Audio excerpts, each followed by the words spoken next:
Bonjour chers élèves, aujourd'hui on va voir une leçon de conjugaison et lorsqu'on dit on va voir une leçon à mon avis qui est déjà vue, seulement il suffit de rassembler certaines connaissances, certains savoirs qu'on a déjà vus pendant toute l'année.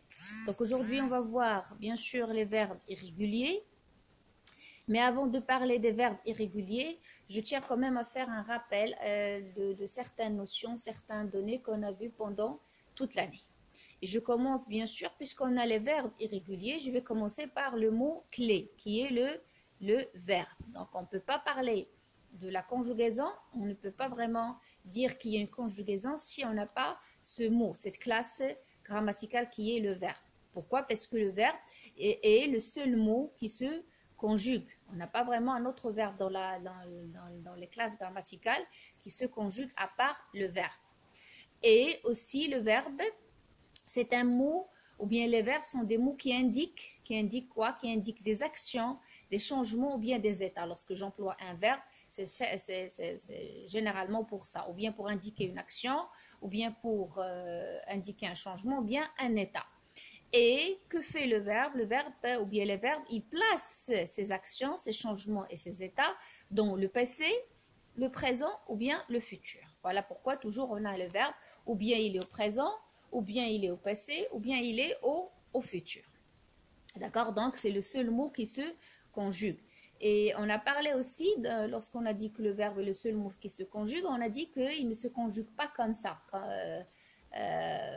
par hasard. Non, le verbe se conjugue selon et suivant certaines conditions. Donc, un verbe se conjugue selon la personne. Donc, si je conjugue un verbe, je le conjugue à une personne donnée. Et on sait très bien qu'on a 6 personnes. On a vraiment 6 personnes, 3 personnes du singulier et 3 personnes du pluriel. Et le verbe se conjugue aussi selon le mode. Et on sait très bien qu'on a 7 modes, d'accord? On va voir ça dans le rappel. Donc on a traité presque tous les modes, à part un seul, je crois. Donc on n'a pas vraiment eu le temps de le traiter. Sinon, on a vu tous les autres modes. Le verbe se conjugue aussi selon un temps, puisqu'on parle des modes, donc on parle des temps. Et on a plusieurs temps. Lorsqu'on a parlé des temps, on a vu que dans la langue française, il y a vraiment plusieurs temps qui sont divisés en temps simple et temps composé. Simple, c'est-à-dire le verbe conjugué tout seul, et composé, il est conjugué avec un auxiliaire. Et on a vu aussi que le verbe se conjugue selon la voix. Donc on a vu qu'il y a 3 voix, ou bien active, ou bien passive, ou bien pronominale. Donc, lorsque je conjugue un verbe, donc je respecte les conditions suivantes. La personne, le mode, le temps et la voix. Donc, on ne peut pas avoir une conjugaison, on ne peut pas conjuguer un verbe si on n'a pas vraiment ces 4 conditions rassemblées pour pouvoir trouver et avoir une forme verbale pour un verbe. D'accord? Lorsqu'on parle des temps, je viens de le dire, donc on est face ou bien à un temps simple, donc il y a des temps simples, ou bien un temps composé, d'accord? Et bien sûr, les temps composés, ils sont liés au temps en temps simple, d'accord? Pourquoi? Parce que chaque temps composé indique ou bien exprime une action qui s'est passée avant le temps simple. Et là, j'ai pris un exemple. Par exemple, lorsqu'on parle du présent par rapport au passé composé. Donc, l'action du passé composé implique toujours que c'est une action qui est antérieure à l'action du présent. D'accord? La même chose pour tous les temps composés. Lorsqu'on parle de l'imparfait avec le plus que parfait, le passé antérieur avec le passé simple, ainsi de suite. D'accord? Et bien sûr, on parle des voix. Les voix sont les voix qui permettent d'avoir la forme verbale ou bien qui indiquent à quelle tournure est la forme du verbe. Ou bien le verbe, ou bien il est à une voix active, ou bien il est à la voix passive, ou bien à la voix pronominale. Donc tout ça, nous l'avons vu, donc j'ai tenu à rappeler ces notions. Alors, et on passe au mode, d'accord? Lorsqu'on a traité les modes au début de l'année, on a dit qu'on ne peut pas parler d'un verbe, on ne peut pas conjuguer le verbe si on n'a pas un mode. Donc les verbes se conjuguent selon un mode. Et on a dit que les modes, chaque mode a un rôle, a une fonction qui est différente de l'autre mode.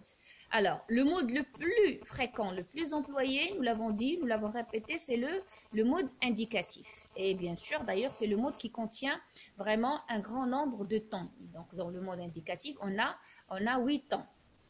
Donc, 4 temps simples et 4 temps composés. Et on a eu l'occasion de les voir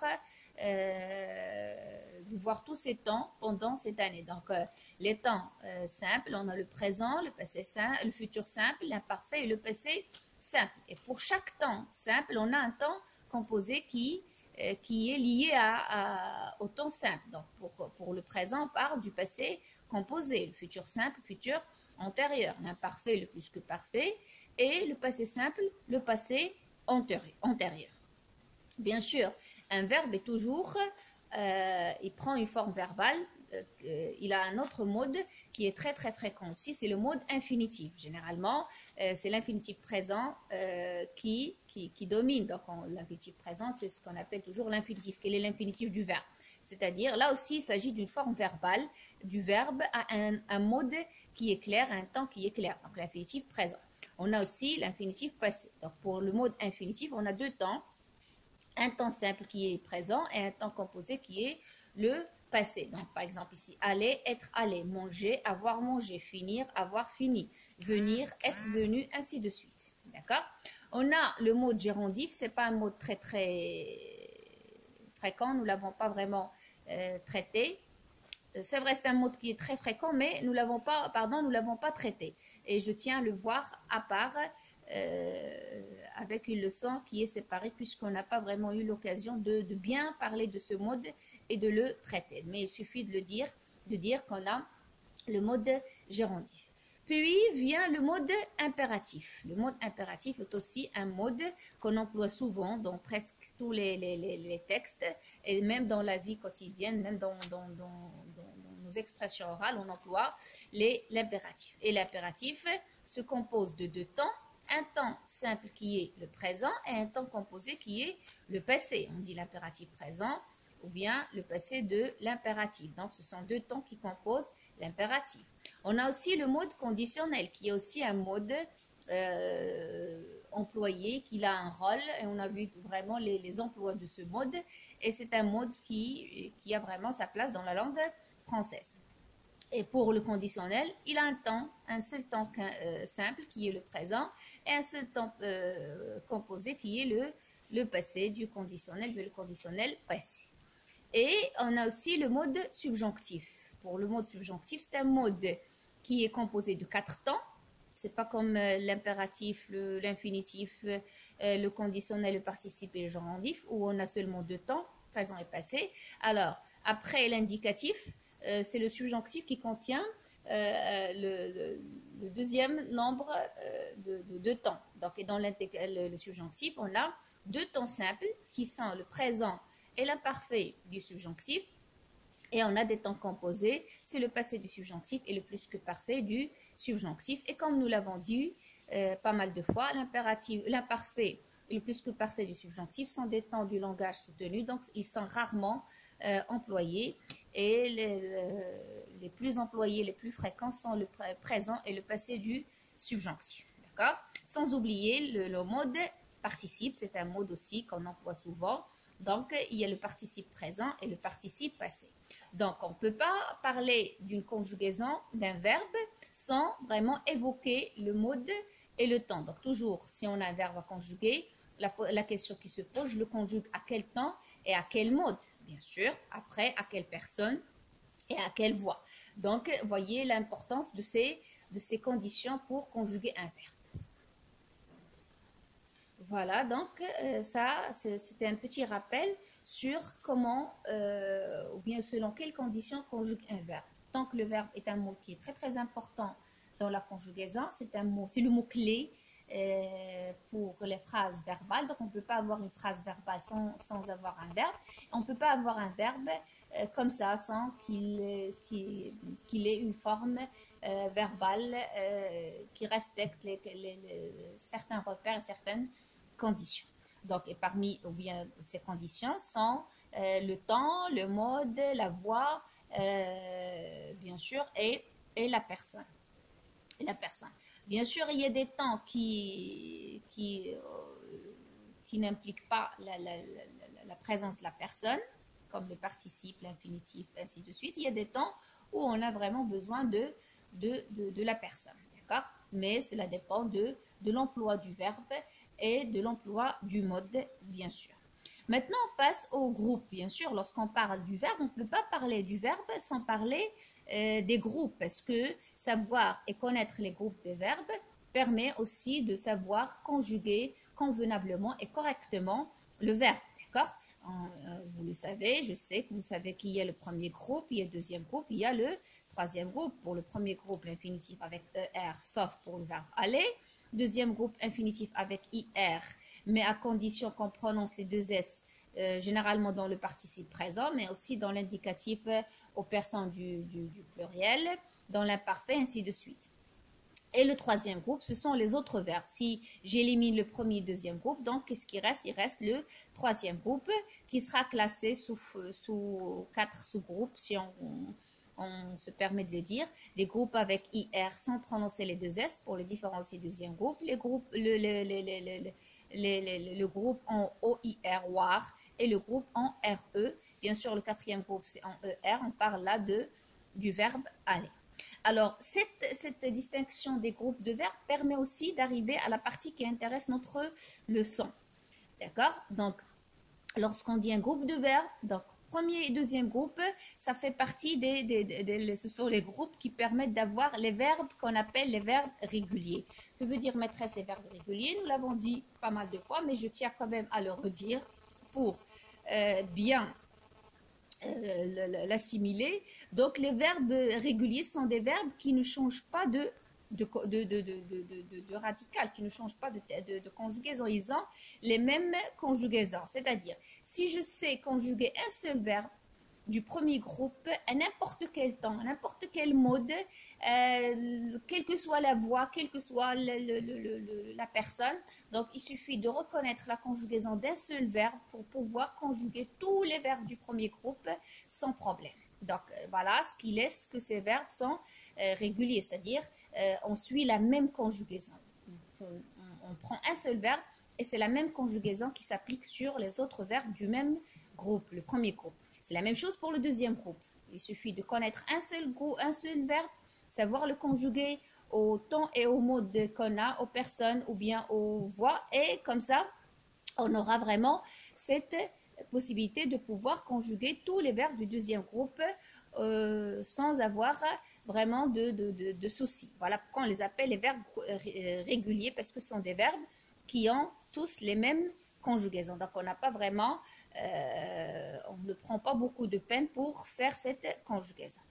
Par contre, les verbes du troisième groupe, ce sont des verbes qu'on nomme et qu'on appelle généralement les verbes irréguliers. Pourquoi irréguliers? Parce que voilà, c'est pas comme pour le premier et le deuxième groupe. On ne peut pas vraiment se baser sur un seul verbe pour pouvoir conjuguer les autres verbes de troisième groupe. Bien sûr, chaque verbe présente un cas particulier, un cas différents. Il y a quelques verbes qui se ressemblent, qui ont la même conjugaison, mais ils sont vraiment très très rares et il faut les reconnaître, d'accord?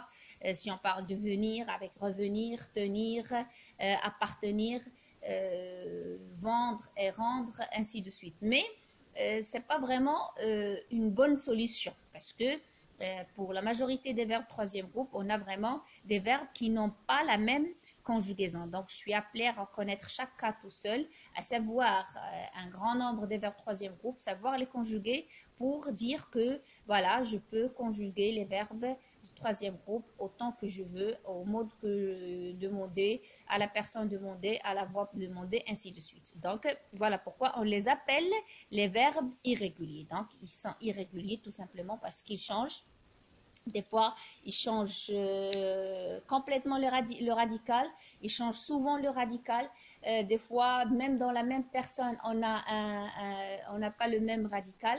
Donc, ça pose quand même un petit problème au niveau de la conjugaison. Voilà, je crois que c'est tout pour le rappel, c'est tout pour cette vidéo. Mais avant de vous quitter, je vais vous demander quand même de faire un travail, un devoir à faire qui va vraiment nous permettre quand même d'avancer et d'approfondir nos connaissances et de bien maîtriser la conjugaison des verbes irréguliers et de bien vraiment maîtriser tous les données ou bien toutes les notions et toutes les données qu'on a vues ensemble. D'accord? Donc, le devoir que je vais vous demander de faire, donc on va le corriger. Donc, vous aurez une correction le vendredi 13 avril 2020.